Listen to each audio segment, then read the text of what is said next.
حسبنا الله ونعم الوكيل نعم المولى ونعم النصير। আসসালামু আলাইকুম রহমতুল্লাহি ওয়া আজকে আমরা জানবো আব্দুল্লাহ আল কাফি আল কুরাইশি রচিত ফিরকাবন্দি বনাম অনুসরণীয় ইমামগণের নীতির বই থেকে ফিরকাবন্দির ভয়াবহ পরিণতি সম্পর্কে। ফিরকাবন্দি যে মহাবেদী মুসলমানদের জাতীয় জীবনে প্রবেশ লাভ করিয়াছিল, তাহাতে সর্বাপেক্ষা মারাত্মকভাবে আক্রান্ত হয়েছিল শিয়া সম্প্রদায় ও দলপন্থী সুন্নিগণ। উত্তরকালে এই শিয়া সুন্নির লড়াই আর মাহজাব চতুর্থের মাযহাবের ৪টা ইমামের অনুসারীদের উদ্দাম অবিশ্রাম ও নির্মম গৃহযুদ্ধের ফলে মুসলমানদের জাতীয় গৌরব উজ্জ্বল নির্বিকার অবশেষে অন্তিমন্ত হইয়া যায়।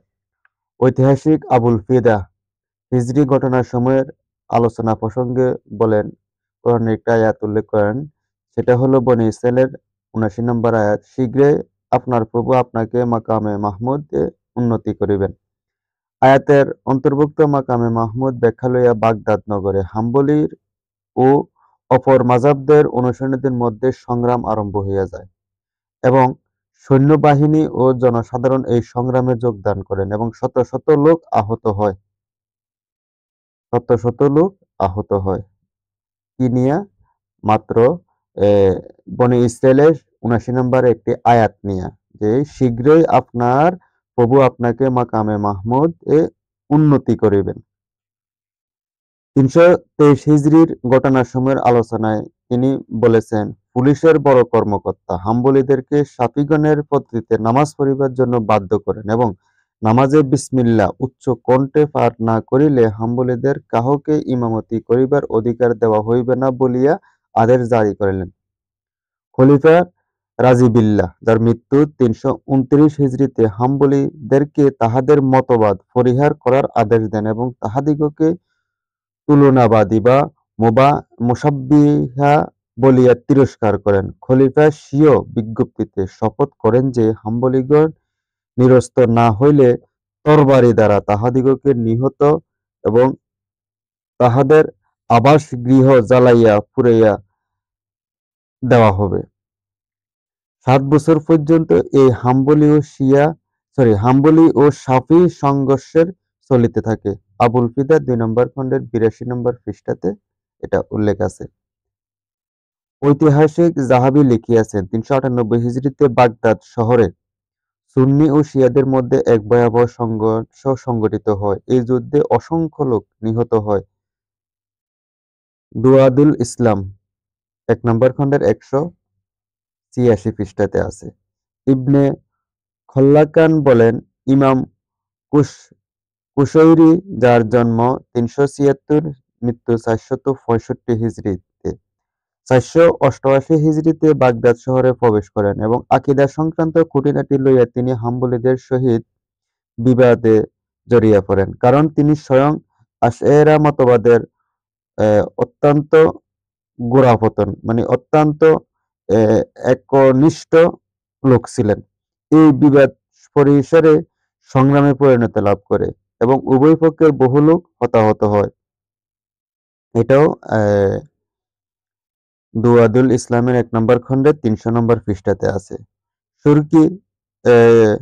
সুবুরকি, যার জন্ম ৭২৭ থেকে ৭৭১ হিজরি, তার মৃত্যু, তাহার তাবাকাতে লিখিয়াছেন যে ইমাম ইউনুস শামআনী মনসুর বিনে মুহাম্মদ মারওয়াজি, যার জন্ম ৪২৬ এবং মৃত্যু ৪৮৯ হিজরিতে, হানাফি মাযহাব পালন করিতেন। ৪৬২ হিজরিতে হজ করিতে গিয়া তিনি হানাফি মত পরিত্যাগ করেন। স্বদেশে প্রত্যাবর্তন হইলে মাযহাব পরিবর্তন করার দরুন তিনি বিশেষভাবে উৎপীড়িত ও বিপন্ন হন। হানাফিরা তাহাকে কঠোরভাবে দণ্ডিত করেন। সৈয়দ রশিদ রিয়া তাহার তাফসীরে লিখিয়াছেন যে ইবনুস শামআনী শাফিঈ মাযহাব অবলম্বন করায় শাফিঈ ও হানাফিদের মধ্যে ভীষণ লড়াই শুরু হইয়া যায় এবং ইহার ফলে মৌর নগরী, যা খোরাসানের রাজধানী, শ্মশানে পরিণত হয়। আল্লাহু আকবার। আল মানার ৩ নম্বর খণ্ডের ১১ নম্বর পৃষ্ঠাতে আছে। যাহাবি লিখিয়াছেন ৪৮৩ হিজরিতে বাগদাদ শহরে শিয়া সুন্নিদের মধ্যে ভীষণ সংঘর্ষ বাধে। বহু লোক মৃত্যুমুখে পতিত হয় এবং শাসক কর্তৃপক্ষ অবস্থা আয়ত্তে আনিতে অসমর্থ হন। আফিফ ইয়াফেই ইয়াফেই ৭৬৮ হিজরি তার মৃত্যু। তাহার ইতিহাসে লিখিয়াছেন ৫৫৪ হিজরিতে নেশাপুর শহরে হানাফি ও শাফিদের মধ্যে সংগ্রাম শুরু হয়। শিয়ার দল হানাফি পক্ষে যোগদান করেন। প্রথমে শাফিরা পরাস্ত হয় এবং তাদেরকে বহু লোক নিহত হয়। হানাফিরা হাট-বাজার এবং শিয়াদের মাদ্রাসা ও কলেজগুলো পুড়াইয়া দেয়। শাফিরা পরে শক্তি সঞ্চয় করিয়া প্রবলতরভাবে পাল্টা আক্রমণ চালান। নেশাপুর হানাফিরা কলেজের বিরাট প্রাসাদ ভূমিসাতে মিশিয়ে দেয় এবং শাফিদের যতগুলো লোক হানাফিরা নিহত করিয়াছিল তাহার অপেক্ষা অনেক অধিক হানাফিকে শাফিরা হত্যা করেন।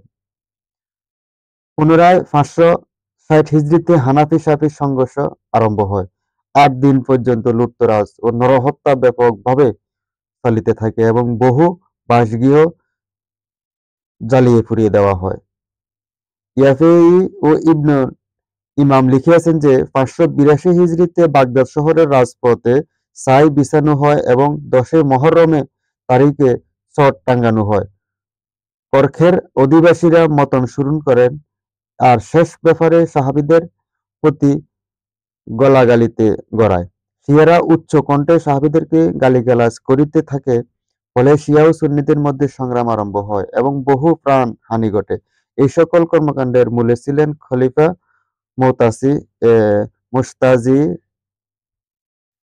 মুস্তাজিজির, যার মৃত্যু ৫৭৫ হিজরিতে। প্রাইভেট সেক্রেটারি ছিলেন, মানে খলিফার প্রাইভেট সেক্রেটারি। খলিফা নাসেরের সময়ে তাহার প্রতিপত্তি খুব বাড়িয়া যায়। তিনি রাফেজি শিয়া ছিলেন এবং ইয়ামানি ইমামিগণের প্রতিষ্ঠাকল্পে সর্বদা সচেষ্ট থাকিতেন। তিনি ৫৮৩ হিজরিতে নিহত হন। ৫৯৫ হিজরিতে ইমাম ফখরুদ্দীন রাজি, যার মৃত্যু ৬০৬ হিজরিতে, হিরায় আগমন করেন এবং সুলতানের নিকট বিপুল সম্মানের অধিকারী হন। এই স্থানে কর্রামিয়াগণের নেতা তাপস-প্রবর কাজী মজদুদ্দিন ইবনুল কাদওয়ানের সহিত ইমাম রাজি বিতর্কে লিপ্ত হন এবং তাহাকে লাঞ্ছিত করেন। ইহার ফলে কর্রামিয়ারা চতুর্দিক হইতে আসিয়া শহরে সমবেত হন এবং শাফিগণের সহিত লড়াই আরম্ভ করিয়া দেন। এই অরাজকতার নিবৃত্ত কল্পে সুলতানকে সেনাবাহিনীর আহ্বান করিতে হয়। ৫৮৭ হিজরিতে মিশরে হাম্বলী ও শাফিদের মধ্যে সংঘর্ষ আরম্ভ হয় এবং বহু লোক মৃত্যুবরণের পর ইহা বিরতি ঘটে। হয়েছে ইয়াফেই ৩ নম্বর খণ্ডের ৪৩৬ নম্বর পৃষ্ঠাতে আছে। ৬৫৫ হিজরিতে বাগদাদে শিয়া ও সুন্নিদের মধ্যে ভীষণ সংঘর্ষ ঘটে এবং ভয়াবহ লুটতরাজ হত্যাকাণ্ড চলিতে থাকে। নগরের বহু স্থানে বিপর্যয় হয়। দায়ালুল ইসলাম ২ নম্বর খণ্ডের ১১২ নম্বর পৃষ্ঠাতে আছে।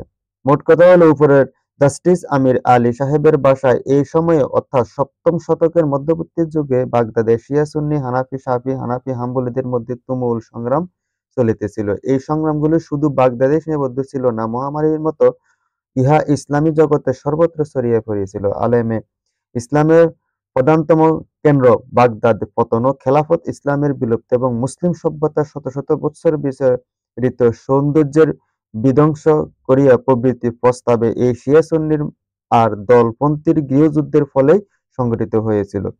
পরবর্তীকালে ঐতিহাসিক এবং রাজনৈতিক বিশারদগণ, বিদ্বানগণ সকলেই সমস্বরে সাক্ষ্য দিয়েছে যে, চার মাযহাবের অন্ধ অনুসরণীদের গোঁড়ামি, শিয়াদের স্বভাবসিদ্ধ ইসলাম বিদ্বেষ এবং মুক্ত বুদ্ধির অবলুপ্তি তাতারি রাক্ষসীদেরকে মুসলিম সাম্রাজ্যের নিধনকল্পে প্ররোচিত করিয়াছিলেন। ইতিহাসের প্রসিদ্ধ মুহাদ্দিস শাইখুল ইসলাম ইমাম ইবনে তাহমিয়া তাতারির অভিযান সম্বন্ধে মন্তব্য করিয়াছেন, পাশ্চাত্য দেশসমূহের তাতারিগণের প্রভাব প্রতিপষ্ট হইবার কারণ হইয়াছে মাযহাব লইয়া ফিরকা পরিস্থিতিগণের অতি মাত্রায় গোঁড়ামি ও দলাদলি। ইমাম শাফিঈর সহিত সম্পর্কিত দল শিয়া মাযহাবের অন্ধ গোঁড়ামির জন্য ইমাম আবু হানিফার সহিত সম্পর্কিত দলের উপর মহাবিষ্ট, এমনকি তাহারা হানাফিদেরকে দীন ইসলাম হইতে খারিজ করিয়া রাখিয়াছেন। আবার ইমাম আবু হানিফার সহিত সম্পর্কিত দলটিও স্বীয় মাযহাবের গোঁড়ামির জন্য ইমাম শাফির সহিত সম্পর্কিত দলের সঙ্গে বিদ্বেষ পোষণ করিতেছেন, এমনকি তাহাদিগকে হানাফিরা দীন ইসলাম হইতে খারিজ করিয়া রাখিয়াছেন। ইমাম আহমদের সহিত সম্পর্কিত দলটিও অন্যান্য ফিরকার মুসলমানদের সঙ্গে সমভাবে বিদ্বেষপরায়ণ। আবার পশ্চিম দেশসমূহের ইমাম মালিকের সহিত সম্পর্কিত ব্যক্তিরা স্বীয় মাযহাবের ফিরকাবন্দির অন্ধ গোঁড়ামির ফলে অপরাপর মাযহাবসমূহের লোকদের সহিত অনুরূপভাবে বিদ্বেষ পোষণ করিয়া থাকে, আর অপরাপর মাযহাবপন্থীদের বিদ্বেষ মালিকীদের প্রতি বিন্দুমাত্র কম নয়। রাসায়েলে কাবরা পঞ্চদশ রিসালা ২ নম্বর খণ্ডের ৩৫২ পৃষ্ঠায় এটা উল্লেখ করেছে ইমাম ইবনে তাইমিয়া। ইমাম ইবনুল হানাফি, যার মৃত্যু ৭৯২ হিজরীতে, তদীয় তমবিহাত নামক হানাফি ফিকে গ্রন্থে হেদায়ার টিকায় লিখেছেন, পশ্চিম দেশসমূহের ফিরিঙ্গিদের আর পূর্ব দেশসমূহের তাতারিগণের মুসলিম রাজ্যসমূহের প্রতিষ্ঠা লাভ করার অন্যতম কারণ মাযহাব লইয়া দলপন্থীগণের বিদ্বেষ এবং কলহ-বিবাদে অত্যন্ত বাড়াবাড়ি। এই সকল হৃদয়-বিদারক দুর্ঘটনার কারণ হইতেছে কল্পনার বাহিরে এবং প্রবৃত্তির আর্চনা, অথচ তাহাদের প্রতিপালকের নিকট হইতে তাহাদের কাছে সুস্পষ্ট হিদায়া আসিয়া পড়িয়াছে। দারায়সা তুলুল হিব্ব ১২৬ নম্বর পৃষ্ঠা। চতুর্থ শতকের বিখ্যাত মনীষী ও কোরআন ভাষ্যকার মিশরের আল্লামা সৈয়দ রশিদ রিয়া হুসাইনি মন্তব্য করিয়াছেন যে তাতারীরা ফিতনার প্রচণ্ড আঘাতে ইসলামের ভিত্তি শুদ্ধ নড়িয়া উঠিয়াছিল, তাহার কারণ হানাফি শাফি বিদ্বেষ ছাড়া আর অন্য কিছু নয়। তিনি আরও বলিয়াছেন, শিয়া সুন্নি ও খারেজি এমনকি স্বীয় সুন্নিগণের ভিতরকার দলসমূহ পরস্পর কলহ-বিবাদে আত্মনিয়োগ করিয়া যে মহা অনর্থক ঘটিয়াছে, আশারি হাম্বলীর সাথে, হানাফি শিয়ার সাথে আর হাম্বলী শাফির সাথে যে সকল সংঘর্ষ বাধাইছে, যদি তাহারা বিবরণ আমার ইতিহাসের পৃষ্ঠায় পড়িয়া দেখো, তাহলে আমার কথার সত্যতা তোমরা নিজেই উপলব্ধি করিতে পারিবে। তাতারী অভিযান দ্বারা মুসলিম সাম্রাজ্য সমূহের বিধ্বস্তের প্রধানতম কারণ হল হানাফি ও শাফিদের পরস্পরের প্রতি বিদ্বেষ। তাতারীগণের আক্রমণের ফলে আর তাহার সংশোধনের হয় নাই। তাতারীগণের অভিযানে অনেকে ইয়াজুজ মাজুজ বলিয়া অভিহিত করিয়াছেন। মুহাব্বিরাত ৫৬ পৃষ্ঠাতে আছে। সৈয়দ সাহেব তাহার অমূল্য তাফসির আল মানারে লিখিয়াছেন যে, বাগদাদের ইতিহাস পাঠ কর, তাতারী অভিযানের দুর্ঘটনা, তাহার ফলে পৃথিবীর মুসলিম গৌরবের ভিত্তি প্রকম্পিত হয় এবং মুসলিম সাম্রাজ্যগুলি বিধ্বস্ত হইয়া যায়। তাহার অন্যতম কারণ ছিল হানাফি শাফি কলহ এবং খলিফা শিয়া মন্ত্রী ইবনুল আল-কামি।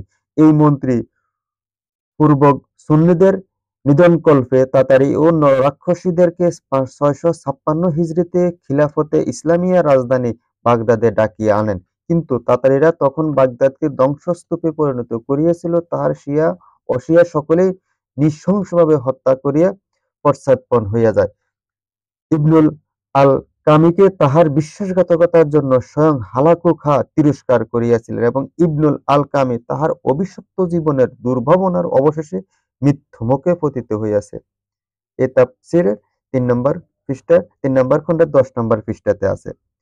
সাধক প্রবর শায়খ আব্দুল ওহাব শাহরানী, যার জন্ম ৮৯৮, মৃত্যু ৯৭৩ হিজরীতে, হানাফি ও শাফিদের গৃহবিবাদ সম্পর্কে এক চমৎকার বর্ণনা প্রদান করিয়াছেন, যে হানাফি ও শিয়াদের মধ্যে যাহাতে প্রতিপক্ষের সহিত তর্ক বিতর্ক ও দাঙ্গা হাঙ্গামা করার শক্তি কমিয়া না যায়, তার জন্য উভয় ফিরকার লোকেরা তাহাদের মৌলবীগণের ফতোয়া সূত্রে রমজান মাসে রোজা রাখিত না।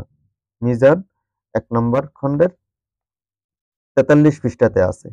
ঐতিহাসিক আফিফ ইয়াফি, যার মৃত্যু ৭৬৮ হিজরীতে, ইসলাম জগতের তৎকালীন দুরবস্থার মর্মত হইয়া লিখিয়াছেন যে, হায় দূরদৃষ্টি!